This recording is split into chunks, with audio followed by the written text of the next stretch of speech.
Hello and welcome back. So in today's video we are discussing A.K. Ramanujan's very important essay. Is there an Indian way of thinking? An informal essay. Okay, so in the first part of the essay, A.K. Ramanujan puts forth some questions and tries answering them by emphasizing on specific aspects of the question. So the first question he has put before is there an Indian way of thinking?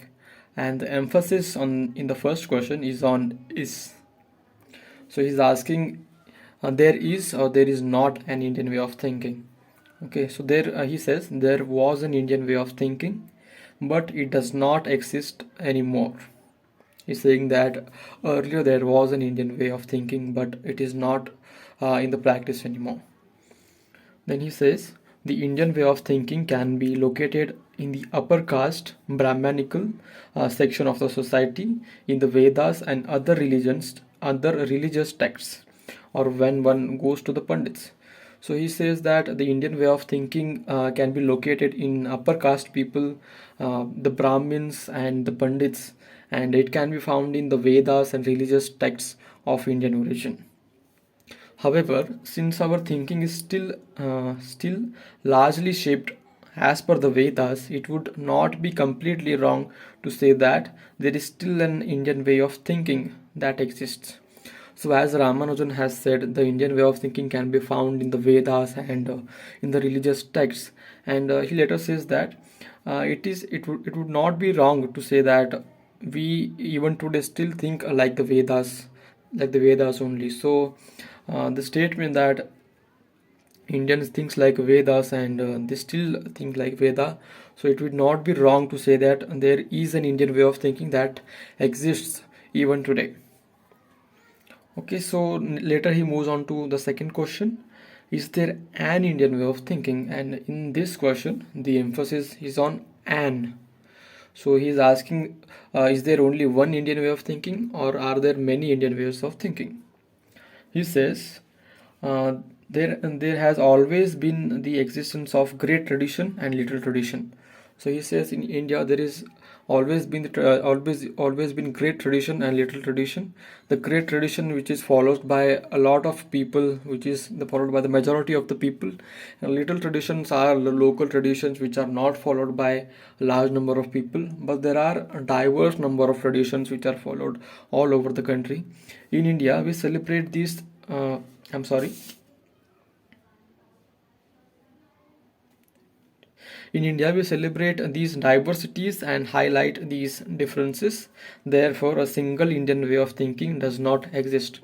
So, as we know, India is a very diverse country, and there are many different traditions, many different ways of living.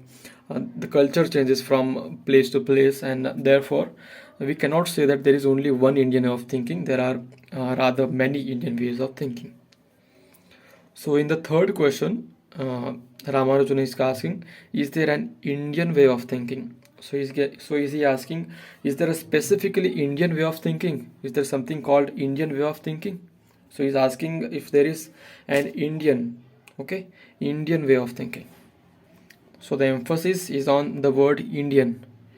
Okay, so he says India is nothing but a product of the influences of external cultures, language, religions, and social evolutions. So he says that India has a lot of external influences of cultures, languages, religions, and social evolutions. And by external influences, he is referring to the trade that India has had in the ancient period, and the Mughal invasion, the Muslim invasions, and Britishers' colonization on the India has had a lasting impact on the cultures of India. Okay, therefore, uh, one might say that what we see in India is nothing unique to India. So we can say that India has nothing special. India has nothing that can stood out in the world to be apart, as he says. However, India is capable of adapting adapting the changes and accommodating these external influences into its culture.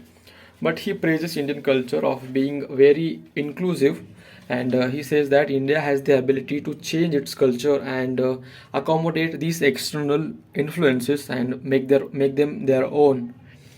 And in the fourth question, he is asking, is there an Indian way of thinking? So the emphasis in the fourth question is on the word thinking. So is he asking? So he is asking, is do Indians really think? Do Indians know how to think? Okay, so he answers that Ramanujan says that it is the West that is capable of thought. So he declares that uh, the ability of thinking is with the West, the Western countries.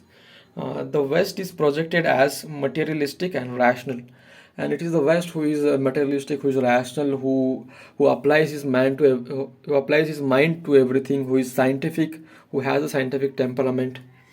In India, logic is rationalized with religion and superstitions.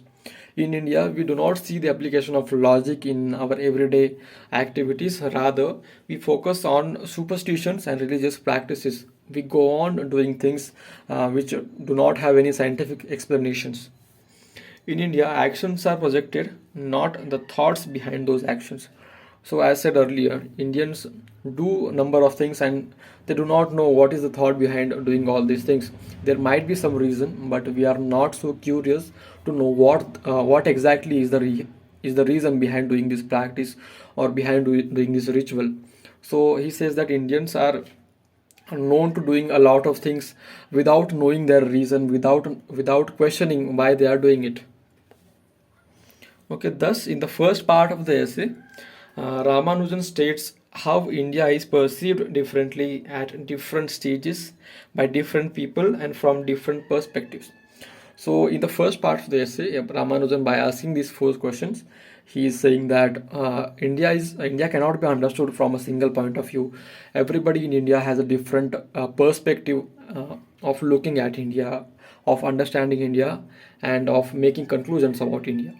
So there cannot be one explanation to how Indians live, whether Indians think or not, and what is the way Indian thinks. There are many explanations and there are many point of views to look at this perspective of Ramanujan. So this was the end of the first part of Ramanujan's essay. So in the next video we will come back with the second part. Stay tuned and thank you for watching.